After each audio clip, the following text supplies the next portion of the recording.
ઓમ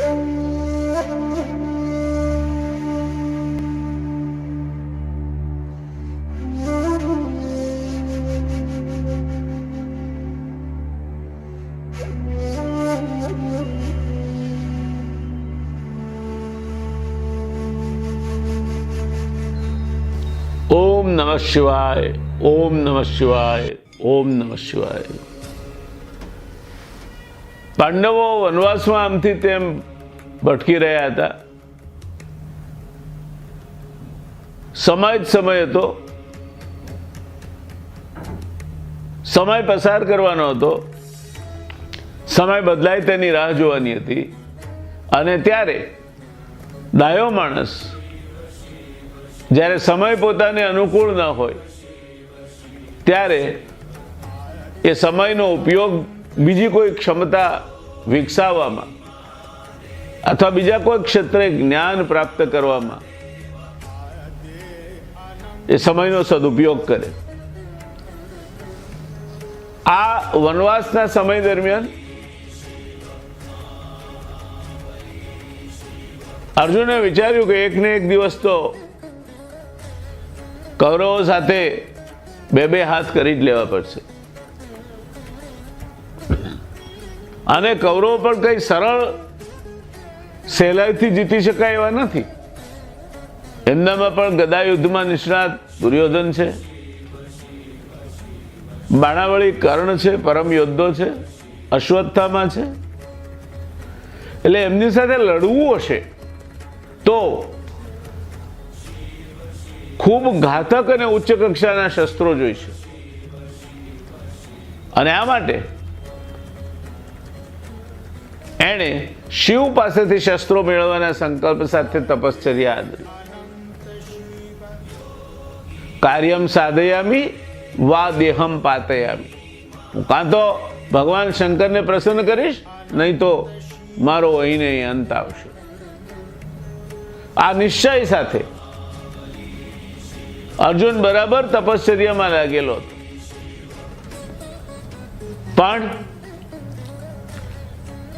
પાંડવોના નામ માત્રથી ક્યાંક પાંડવોના નામે પાંદડું પણ ફરકે તો ચિંતિત થઈને, શંકિત થઈને એના સામે પ્રહાર કરવાની, એમને નષ્ટ કરવાની તક શોધતો દુર્યોધન એ શાંત નહોતો. ભલે પાંડવો વનવાસમાં હતા, પણ એણે મૂળ નામના એક દૈત્યને અર્જુનનો વધ કરવા મોકલ્યો. આ બાજુ અર્જુનનો તપ ચાલુ છે. આ મૂળ છે એ રાક્ષસ સ્વરૂપે પ્રગટ થાય છે, અર્જુન પર હુમલો કરે છે. અર્જુનને મારી નાખવા માટે નો ઘાતક હુમલો કરનાર મૂળને અર્જુન પોતાના બાણોથી વીંધી નાખવાનો પ્રયત્ન કરે છે. પણ આ માયાવી રાક્ષસ એટલી સરળતાથી થોડો કબજે થાય. બરાબર ત્યાં જ કિરાત એટલે કે ભીલનો વેશ લઈને ભગવાન શંકર પ્રગટ થાય છે. અને એ પ્રગટ થઈને પોતાના ધનુષમાંથી બાણ મારી અને પેલા મૂળ રાક્ષસ જે સુવરના સ્વરૂપે અર્જુન ઉપર હુમલો કરી રહ્યો હતો એને વીંધી નાખે છે. સુવર તો ખતમ થઈ ગયું. મૂળ હવે વાત આ બંને બળિયાઓ વચ્ચે એ આવીને ઊભી રહી કે આ અર્જુન કે મારો શિકાર છે, મેં અને માર્યો છે. પેલો કિરાત જે ભગવાન શંકર જે રૂપે આવ્યા છે એ કિરાત કે છે જા જા હવે આ તો મારા બાણથી મર્યો છે, જોઈજો હજુ બાણ પણ એના શરીરમાં ખૂંપેલું છે. બરાબર વાદ વિવાદ ચાલે છે, ગરમા ગરમી થાય છે, ચડસા ચડસી થાય છે.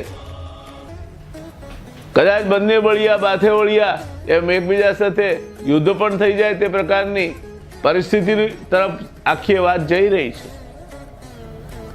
અર્જુન જેની ભક્તિમાં લીન છે, જેને ભજે છે, જેને પ્રસન્ન કરવા ચાહે છે, જેની ઉપાસના એને આદરી છે, જેને શસ્ત્રો એને જોઈએ છે, એ મહાદેવજી કિરાત રૂપે એની પરીક્ષા લે છે. દોસ્તો, પરીક્ષા જરૂરી એટલા માટે છે કે જ્યારે કોઈ પણ પ્રકારની ક્ષમતા અથવા ડેલિગેશન ઓફ પાવર, કોઈને પણ કોઈ અધિકાર આપવાના હોય, કોઈ ક્ષમતા આપવાની હોય, ત્યારે એ વ્યક્તિ આ અધિકાર કે આ ક્ષમતા મેળવવા માટે હકદાર છે, એના માટે લાયક છે, એની પરીક્ષા થઈ જવી જોઈએ. ભગવાન શંકર અર્જુનની પરીક્ષા લે છે અને એ પરીક્ષામાં અર્જુન પાસ થાય છે. ત્યારે પેલા કિરાત વેશે આવેલા ભગવાન શિવ પોતાના અસલી રૂપમાં પ્રગટ થાય છે, અર્જુનને દર્શન આપે છે, વરદાન પણ આપે છે અને પછી અર્જુનને આશીર્વાદ આપીને ત્યાંથી અદ્રશ્ય થઈ જાય છે. વાત મૂળ આટલી જ છે કે અર્જુનને કોઈ પણ વરદાન આપતા પહેલા, કોઈ પણ શસ્ત્ર આપતા પહેલા કિરાત વિશે આવેલા ભગવાન શિવ એની ક્ષમતા, એની વિવેક બુદ્ધિ, એનું યુદ્ધ કૌશલ્ય, એની શક્તિ, એ બધાનો અંદાજ લઈ લેવા ચાહતા હતા.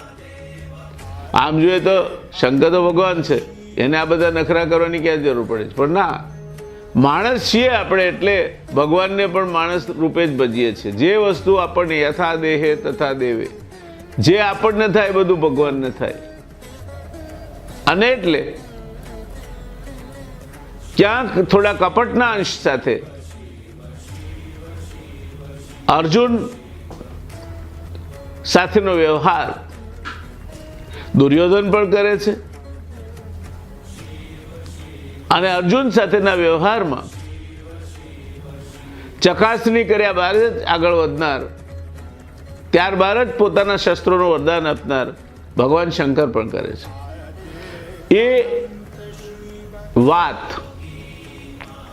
ભક્ત અને ભગવાન, પાત્રતા અને પાત્ર, ક્ષમતા અને દાન, આની સાથે જોડાયેલી છે. કિરાત સ્વરૂપે ભગવાન અર્જુનને વરદાન આપી દે છે એટલે સુધી નહીં અટકવાનું.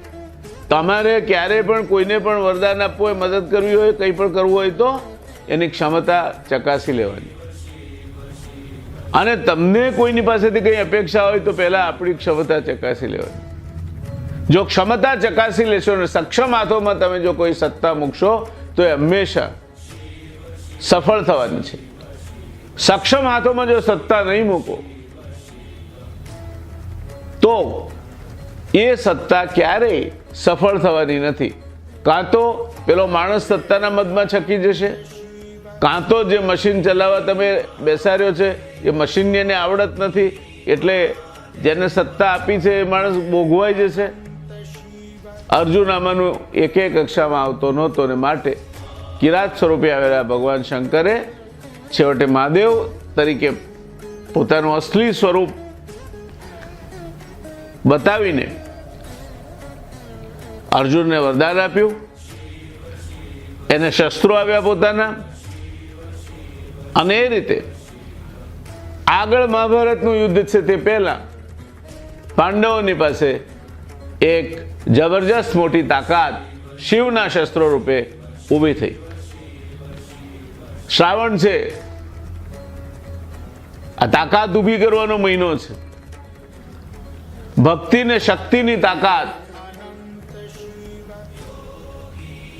જીવને શિવ તરફ લઈ જતા એનામાં ઊભી થતી આધ્યાત્મિક શક્તિની તાકાત, વિચારોના ઉર્ધ્વીકરણની તાકાત, નીતિ અને નૈતિકતાની તાકાત, પાપ સામે પુણ્યની તાકાત, આ ભેગું કરીને આપણે શ્રાવણ મહિનો ઉજવીએ, ભગવાન ભોળિયા શંભુની ભક્તિ કરીએ. એ શુભકામનાઓ સાથે ઓમ નમઃ શિવાય, ઓમ નમઃ શિવાય, ઓમ નમઃ શિવાય.